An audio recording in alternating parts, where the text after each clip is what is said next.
Hey, good morning, afternoon, or evening, Algebra 2. All right, guys, we are in Section 5.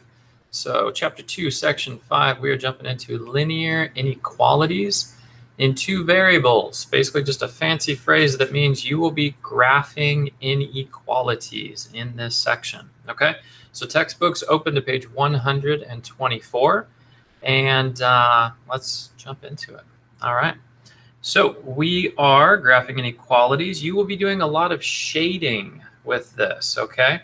So with inequalities, you have to remember that not only are you graphing a linear function, and that can change up what the line looks like, meaning is that line a solid line or is it dashed, but you will also be doing shading, okay?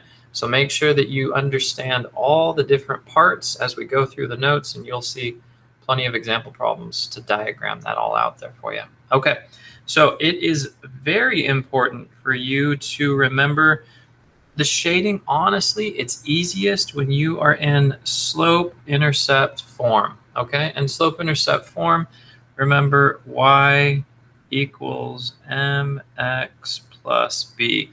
But in this case, we will be changing that equal sign into an inequality, all right? And let's take a look at what that could look like here. So instead of y equals, you could have y is greater than or equal to, and that will create a solid line, and you will be shading above that graphed line, okay? Or it could say y is less than or equal to, which again creates a solid line, and again, then you will be shading, but you'll shade below the graphed line, okay?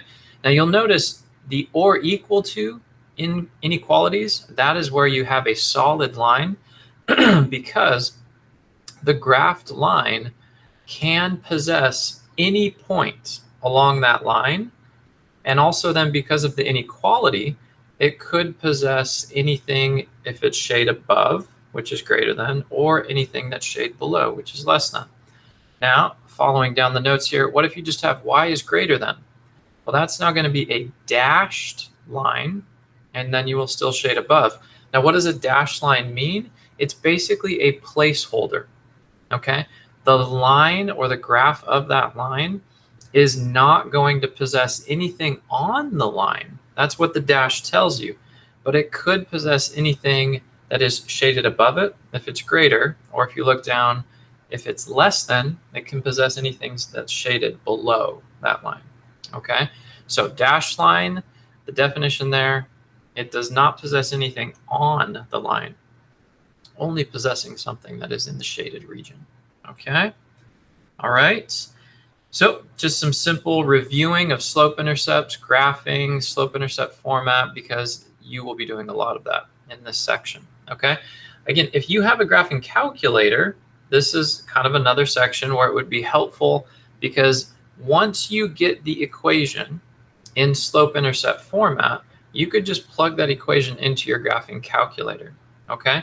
Now, if you do, by chance, have the graphing calculator, I'm going to give you a real quick here, which maybe you'll want to ask in a Zoom or in class here, maybe through an email. Once you get that y equals, you'll hit y equals on your calculator. Then if you want to graph an inequality, which you can, and it will even do the shading for you, you will see, I don't know if you can, okay, we got a blank equation. So you're not plugging anything in yet, but you'll see the cursor blinking directly in front of the equal sign.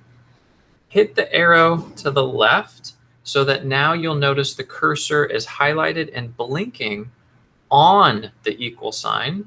Then hit the enter button. Actually, go back one more. Don't hit enter on equals. Go back one more. So now you're blinking the cursor directly to the left of y1. Now you hit the enter button, and you'll notice that your line got really dark. Hit enter again, and now you should see what looks like an arrow that's kind of blinking up. That is representing a greater than symbol. If you push enter again, you should notice kind of what looks like a downward blinking arrow. That is representing a less than symbol, okay? And if you had less than, you'd leave it there, and then hit the arrow to the right, looks like 2 times, and now you're going to be back in front, and you would write out that equation in slope-intercept format. Now, something to make a note of is that the graphing calculator that I have, I believe that's the TI-83, it's not going to represent solid or dashed lines. The TI-84 might represent the solid or dashed lines. So that's just something to pay attention to if you want to use the graphing calculator and kind of get used to that. All right, so let's jump back into our notes here. To get it into slope-intercept format, you will be isolating y. In other words, solve for y, get it into slope-intercept format, graph it. All right, that's enough of the jibber-jabber. Let's get into some example problems here. Okay, this is already given in slope-intercept format, okay? We got our coordinate plane right there. We don't have to move anything around. So remember, the first thing you want to graph is this guy right here. Okay, the y-intercept is the first thing you're going to graph. So let's go to our coordinate plane. Let's go down 2, because it says -2.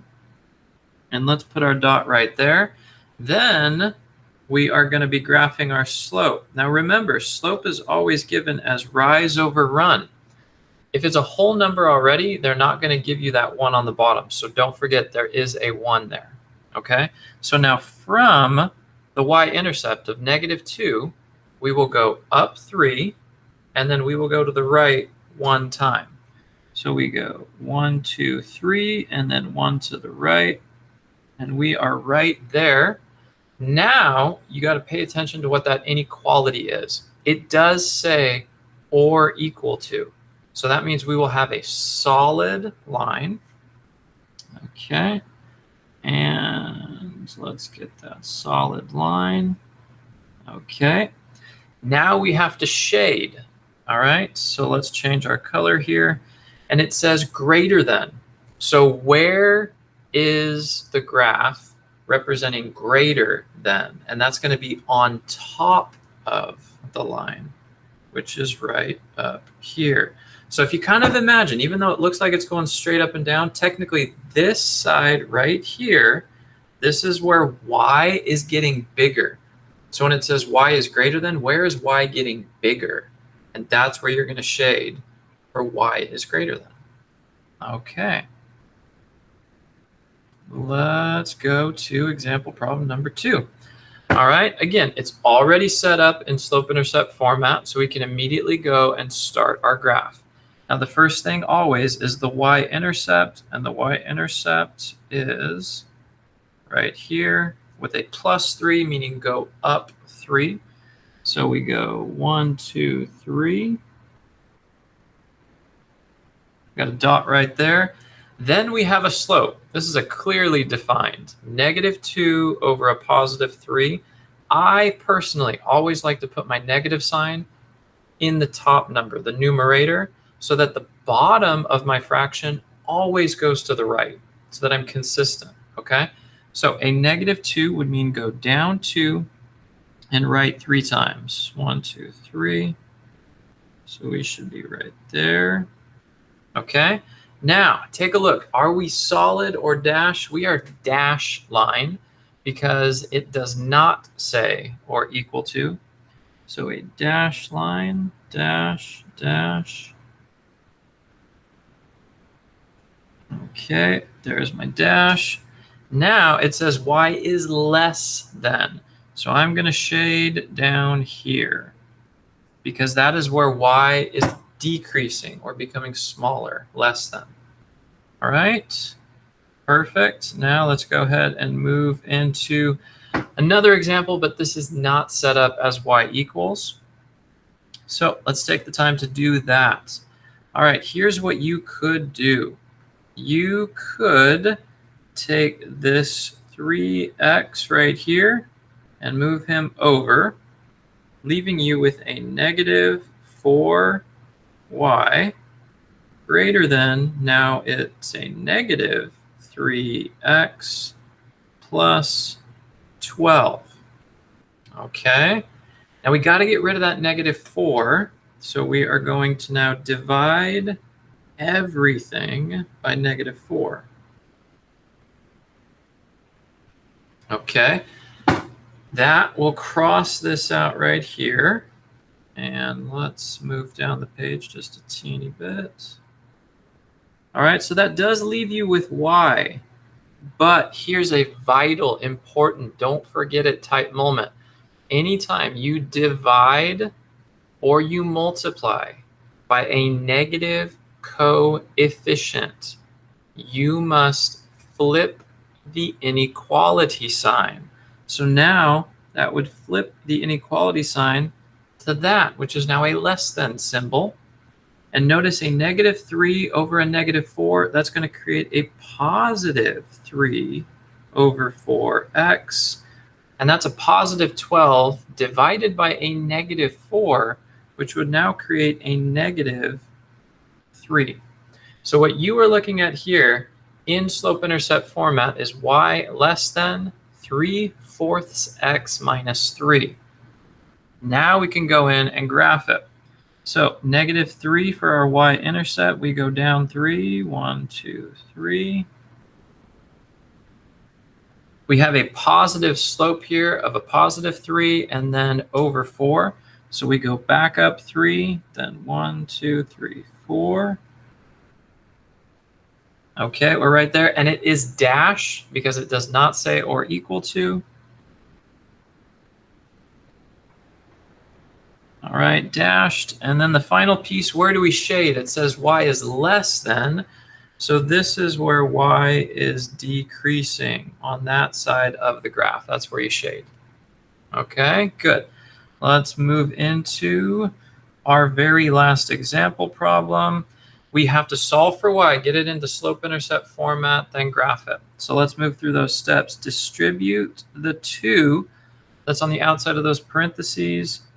6x minus 8y greater than 24. Okay, you could take the 6x and move it over. So now you have a -8y greater than what is now a -6x plus 24. Now we got to divide everything by -8 because we need to isolate the y variable. Okay, so now we just need to reduce. So that crosses out, leaving us with y. But don't forget, you divided by a negative coefficient. So you have to flip the inequality sign. Now -6 over -8 will create a positive, but it's a fraction that can be reduced. And let's reduce this down, each of them by 2. So we get a +3 over a +4x. 24 over -8 is going to create a -3. Now, isn't this funny? I did not realize. Let's take a look. Is this not the exact same graph that we just had here? 3/4 x minus 3. All right. Whoop. Sorry. Got to go back into my notes here. And 3/4 x minus 3. Okay. Well, same graph. All right. Let's graph that down 3. 1, 2, 3. Let's see. 1, 2, 3. And up 3, right 4. 1, 2, 3, 4.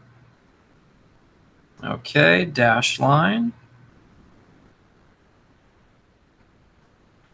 Perfect, and it is less than, shade less than. All right, that's it, guys. Okay, so make sure that you understand all those notes. Go back, rewatch it if you need a little bit of extra help. Look through the section because there are more example problems that the textbook gives you if you want to see a little bit more of this. And if you have questions, ask them in the Zoom or ask them through an email. All right, guys, see you in the next one.